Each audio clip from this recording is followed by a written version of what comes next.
साथी नमस्कार। राजस्थान के विद्यालय सहायक और पंचायत शिक्षक भाइयों नमस्कार, राम राम। मेरे राजस्थान के 24,000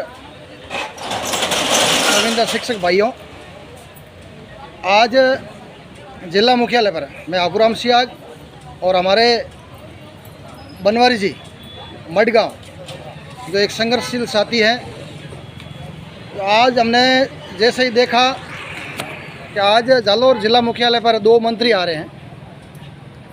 आपने देखा होगा पिछले दिनों अपनी अनुशंसा की थी, राजस्थान सरकार के मंत्री है, उन्होंने अनुशंसा की माननीय भजनलाल जी को। वो आपने देखा कि इनका काम है वो होना चाहिए, जो वो है के विश्नोई, जो अपने लिए थोड़ी सिंपैथी रखते हैं। इस प्रकार के मंत्री जी आज हमारे प्रभारी मंत्री हैं और जिला मुख्यालय पर आ रहे थे और कई समारोह था, और उस समारोह में माननीय मुख्य सचेतक जोगेश्वर जी गर्ग साहब और आहोर के विधायक श्रीमान सगन सिंह जी राजपुरोहित, जो तेज तरार और कद्दावर वरिष्ठ युवा नेता हैं, तो इनकी टीम वहाँ आई। तो हमने बड़ी रणनीति के साथ में वहाँ पर उस पंडाल में बैठे, पूरी रणनीति बनाई, और उसके बाद में हमने श्रीमान पहले सगन सिंह जी को ज्ञापन दिया। उन्होंने कहा आज तो 2 मंत्री जी आए हुए हैं, तो उसके बाद में हमने जोगेश्वर जी गर्ग साहब को कहा कि गर्ग साहब, आपकी सरकार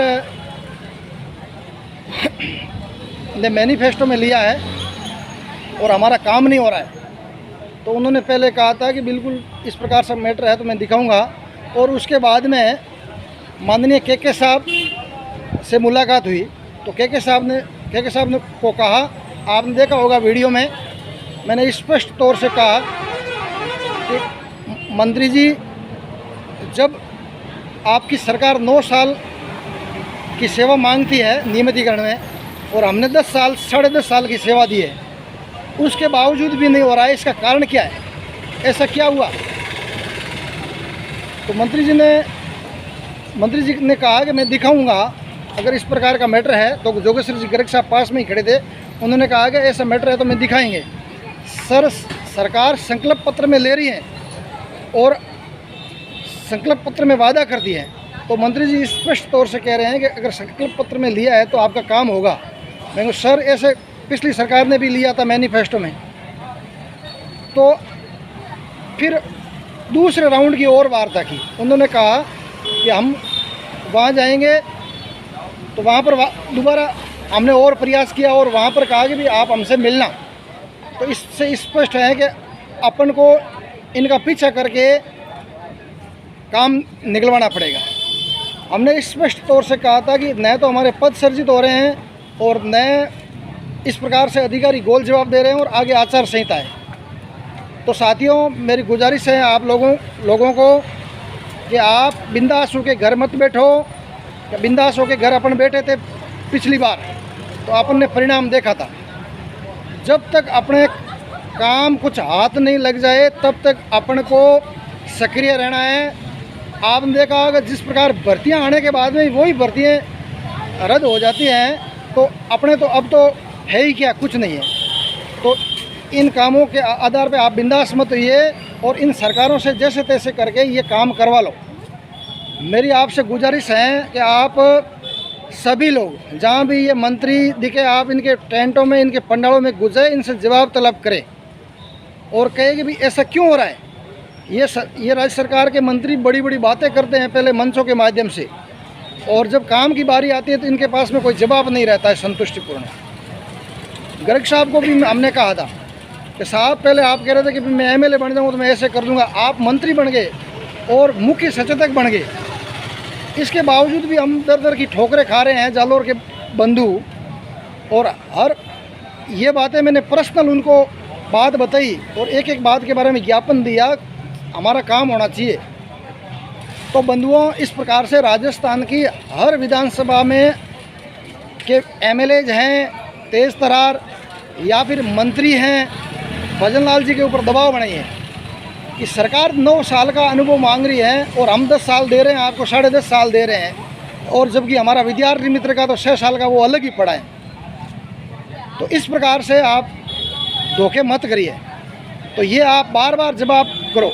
और मेरी एक गुजारिश है हमारे कोई भी संगठन के पदाधिकारियों से कि आप कुछ रणनीति अलग बनाएं, कुछ हटके रणनीति बनाएं। ये सरकारें हैं, इनका कोई भरोसा नहीं है। आपने देखा पिछली बार लास्ट तक कहा गया कि आपका काम 100% हो रहा है, ये हो रहा है, वो हो रहा है, आपसे वादे किए गए और क्या हासिल हुआ आपने देखा।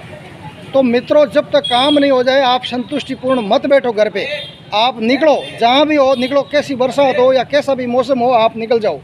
कोई भी मंत्री खाली हाथ नहीं जाना चाहिए, उनको 2 टूक शब्दों में करके भेजो, लोगों में झुंड बना के उनकी तोहिने करो, तो ही आपका काम होगा। नहीं तो ये सरकारें हैं, कोई भी बहाना ले लेती हैं।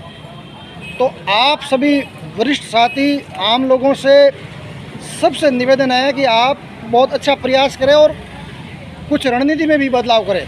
और मेरी विशेष निवेदन है अपने संगठन से कि आप कोई विशेष रणनीति बनाएं और ये अगस्त महीना खाली नहीं जाने दें। मित्रों, ये अगस्त महीना खाली चला गया तो कुछ भी हो सकता है अपने साथ में। आगे आचार संहिता है, कभी भी आचार संहिता लग सकती है सितंबर में।